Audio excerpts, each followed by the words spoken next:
Hello, friends. We're going to be moving now into a discussion of vocabulary instruction and vocabulary development. And this happens to be one of my most favorite topics of discussion. So I have some ideas to share with you. And of course, you're going to be reading an awful lot of information in the text that's really good information about vocabulary development. But I wanted to share a couple of ideas with you first. So here we go. Back in 2005, there was a major research study conducted by Block and Mangieri, and what they did was they studied classrooms where it appeared that students were being particularly successful with learning vocabulary. So they dug in and really observed and really tried to figure out what was happening in those classrooms that was making vocabulary development so successful. And these were some of their findings. So, first and foremost, they found that in these classrooms, the students just understood that vocabulary was important and that it was something that they needed to do in order to be successful, was to learn more and more and more words. And this was just a pervasive thought within these classrooms. The students spent time learning words that were important and important to what they were studying and maybe relevant to their lives or relevant to what was happening in the school or what was happening in the world. So the teachers were very selective about what the words were that the students were going to spend time learning. They learned high utility words, which means they learned words that were going to be words that they would be able to use across context and no matter what it was that they were studying. And one teacher mentioned that she likes to use what's called the 10-year rule. So she asks herself, 10 years from now, are these students going to still need to know this word and know what this word means? And if the answer is yes, then that made it a word that she was going to spend time spending classroom instruction on. So that's a high utility word. The students learned and retained the words more quickly, probably because they were important and relevant and high utility, and they had fun doing it, and that's the important part. Vocabulary learning was fun for these kids.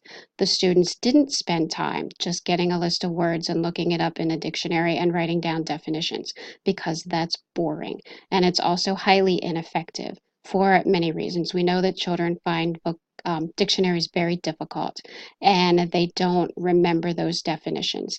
And kind of a rule is of thumb for vocabulary is if we're going to have students just simply remember definitions that someone else has written, then that's not really going to be effective vocabulary word learning.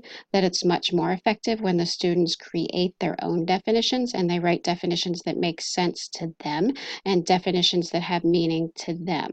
So just keep that in mind when we're doing vocabulary development, that the more involved they are in producing the definitions and thinking about the words, the more they're going to learn and hold on to those words. So they learned vocabulary through multimodal strategies, and that probably went along with it. They had fun doing it. So they were hearing the words, talking with the words, acting out the words, drawing the words, all sorts of different ways of learning the words. And they had multiple exposures to those words. There was never one and done instruction that the students were introduced to the words and then expected to know them, because we know that that's not effective. We know that generally it takes between 10 to 16 exposures to a word for a child to really, really learn that word and make it part of their vocabulary. Students received context-based vocabulary, so all the words that were selected had something to do with something that they were learning and that they were going to be encountering in their instruction. So that calls to mind the idea that if we just present students with word lists that come from somewhere else that really have nothing to do with what's going on in the class, that's not really going to work very well, because we know that students need to make connections in their brains in order for learning to happen. So vocabulary that is tied to what's happening in the classroom is going to connect in the brain much better than vocabulary that has nothing to do with what's going on. Students were assessed with the words using measures that went beyond merely just asking them to spit out the definition or to do a matching activity. And as I said, we know that the learning is much more effective when the students themselves are creating their own definitions and not just memorizing somebody else's definitions. Students learned the vocabulary through lessons that combined instruction in the word meaning clues, so that would be the context, They also used word analysis strategies. So they examined the individual words themselves and they looked at the words and they considered, is there a prefix here? Is there a suffix here? Is there a root? What's here in this actual word to help me figure out what it means? So the two of those strategies were working together in the instruction. And of course, students listened to and engaged in think alouds where the teacher talked through how he or she went about figuring out words that they encountered in text, or the students themselves talked through how they figured out what words meant, because we know that think aloud is our most effective strategy for teaching everything. So, we talked about using context and having students figure out what a word means based on the context that it's in. And this is a lot of teachers' go-to strategy for vocabulary development. If a child's reading and they come to a word they don't know, a teacher will say, oh, use the words around it to figure out what the word means. What we want to keep in mind is that there are pros and cons to having students use context to learn vocabulary. So we're first going to talk about the pros. And the first one suggests here that research tells us that context is perhaps the most widely recommended, as I just said, and most useful strategy for increasing vocabulary, because it's the strategy that takes no preparation. The text is there and the students use the context to figure out the vocabulary. So the text is always going to be there, so that makes it a very useful strategy for being able to learn vocabulary that way. More pros, knowing how to use context clues helps students become independent thinkers and learners because they're using their own brains and they're engaging their own thinking to figure out words. And we know, going along with that, that strategies that help students connect words with their prior knowledge are going to be much more effective. And that goes along with the idea of them using what they know to be able to figure out a word. So that's context, using the context. 61% of frequently occurring words can be learned using context clues, so that's pretty significant. The key here is frequently occurring words. The students have to encounter those words in context several times in order for the word to actually be learned. So they're not going to see a word in context just one time and use that context and figure out what it means and boom, they know the word. Now they're going to have to encounter the word several times in context for it to be something that truly becomes part of their vocabulary. Another pro, 1/20th of all words encountered are learned using context. If an average fifth grader spends about 25 minutes a day reading, which is a lot, he will encounter about 20,000 unfamiliar words per year. If 1/20th of those words are learned, he'll gain 1,000 vocabulary words during that time. So of course, that's nothing to sneeze at. That's pretty significant. But now we also have to think that there's a downside to using context. So let's talk about that for a little bit. First of all, learning words from context is difficult. It's not an easy task. And as with all of our reading skills, we know that it's also not a naturally occurring skill. For many of our students, they need to be explicitly and directly taught how to go about thinking through using context to figure out what a word means. We may have children who seem to pick up words very, very easily from hearing it in oral discussion, but we need to keep in mind that that skill doesn't automatically transfer to reading and being able to pick up words from text, because if you're thinking about an oral situation, the child is hearing the word being spoken from someone that they're probably seeing their face and they're seeing their facial expressions and they're seeing their body language and they're hearing intonations in the person's speech patterns. And they're also probably in a shared surrounding. So for example, if I'm out walking in the woods, with a child and I say, oh, look at those locusts, we're in a situation where the child understands where a locust is going to be, and I'm probably pointing at the locust and the child is seeing it, so it's also getting that visual connection. None of that happens when a child is reading text. It's just words on a page, and the child has only that to figure out what the word means. Here's the biggie. Not all contexts are created equally, so we have to think, is our context a rich context for helping the children learn the word, or is it a lean context that doesn't give us a whole lot to go on? So for examples, this sentence, a planet is a large body in space that orbits a star. We could consider this a rich context because the definition for the word is right there. The child really doesn't have to figure out a whole lot because it's smacking them in the face. It's right there. The definition is there. So this is a pretty rich context for understanding what the word planet means. But now let's think of these sentences. Her flightiness caused her to end up without resources, and our word here is flightiness. If we take that word flightiness out of the sentence, her blank caused her to end up without resources, we could think of things like her bad luck, her lack of education, her inability to make friends caused her to end up without resources. So all kinds of things would fit in that sentence that have nothing to do with the word flightiness. And actually, a child would look at that word and they might zone in on that they recognize the word flight in that word, and they might think that it has something to do with she travels too much or she flies in planes too much. Now look at the sentence. Although Monica's actions were subdued, her sisters were frenzied. So in first glance, we might think that's a great sentence because we have an opposite relationship there. However, here's the problem. If I don't know the word subdued, chances are very good I don't know the word frenzied either. So if I don't know either one of those words, this context is doing nothing for me. I'm not getting any information from the words to figure out what the word subdued means. So context clues can fall into 4 categories. They can be misdirective, meaning that the context is going to lead us to a whole wrong conclusion about what the word means. They can be non-directed, leading us nowhere. They can be general, which is going to give us kind of a ballpark understanding of the definition, or they can be directive, which is going to give us that direct, correct definition of what the word means, like with our planet example. So let's think about some context here, and you think about whether they're directive, general, non-directive, or misdirective. Sandra had won the dance contest, and the audience's cheers brought her to the stage for an encore. Every step she takes is so perfect and graceful, Ginny said grudgingly as she watched Sandra dance. So we have a situation here that seems beautiful and perfect and lovely, and then we have the word grudgingly. So chances are this is going to be a misdirective context because a child is getting positive impressions and grudgingly is a very negative word. So the context is going to take us in the wrong direction to figure out what this word means. How about this one? Joe and Stan arrived at the party at 7 o'clock. By 9:30, the evening seemed to drag for Stan, but Joe really seemed to be having a good time at the party. I wish I could be as gregarious as he is, thought Stan.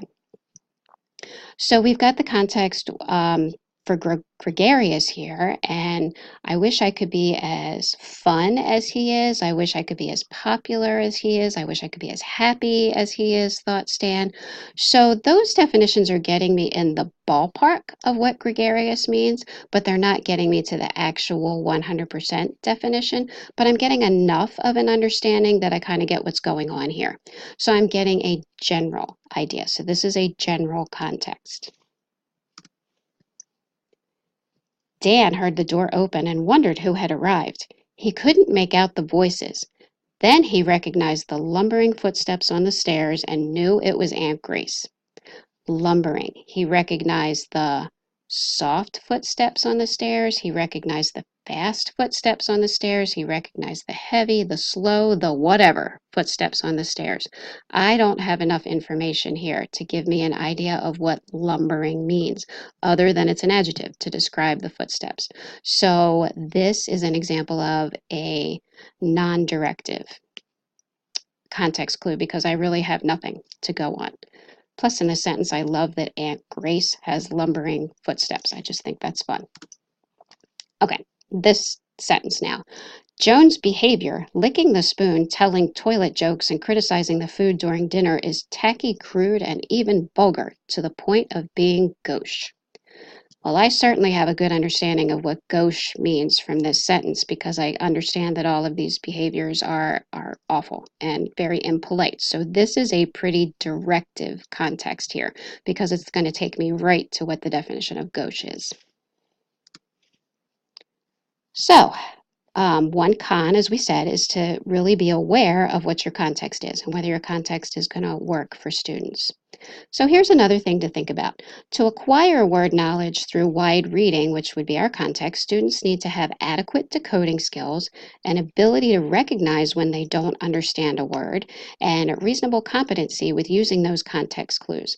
And if we think of our most struggling babies, these are exactly the skills that they don't have and the skills that they struggle with.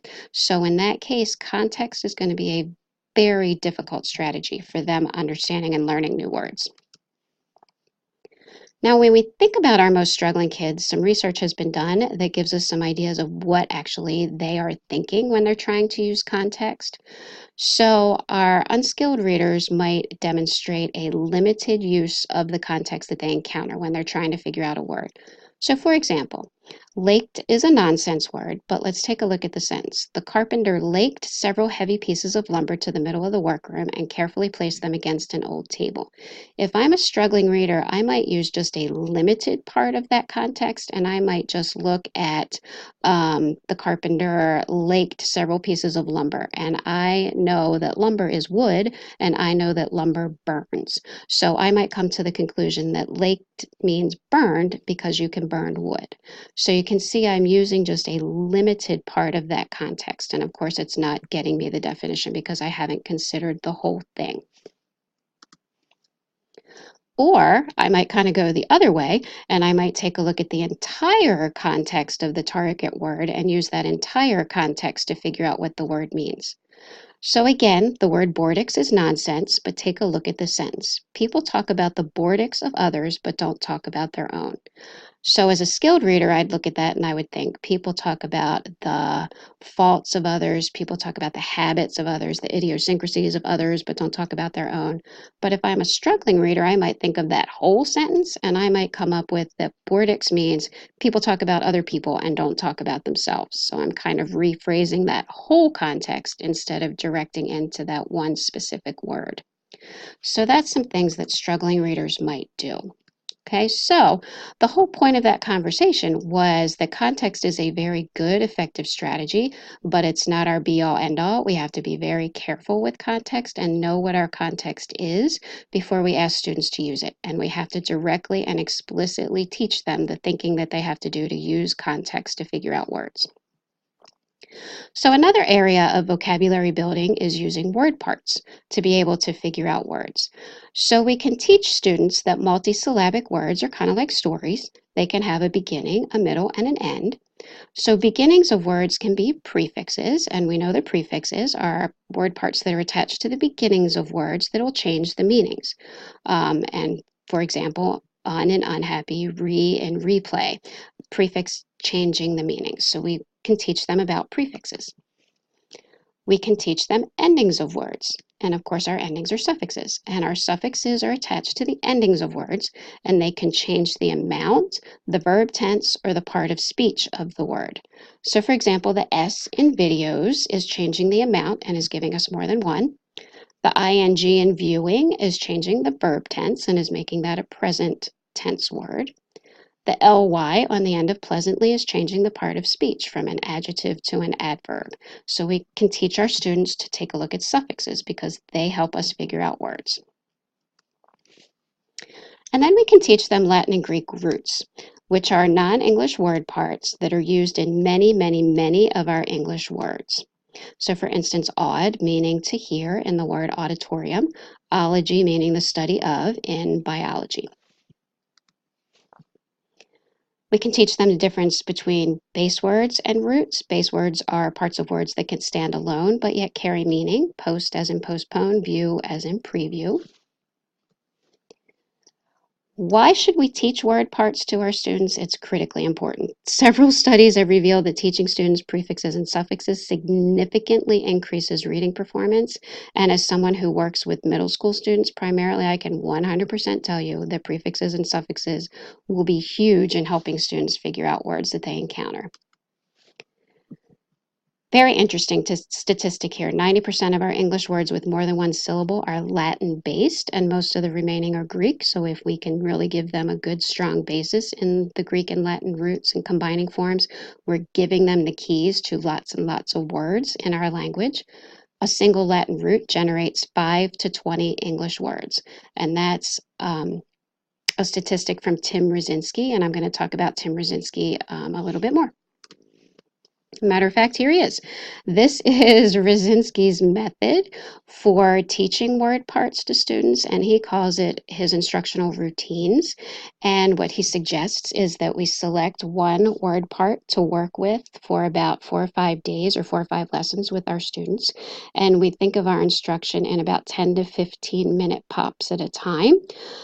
And the first technique being, or strategy being, divide and conquer, where we introduce students to the word parts by we show them a whole bunch of words that contain that particular word part and have them notice the word part that's similar, and then we teach them the definition of that word part.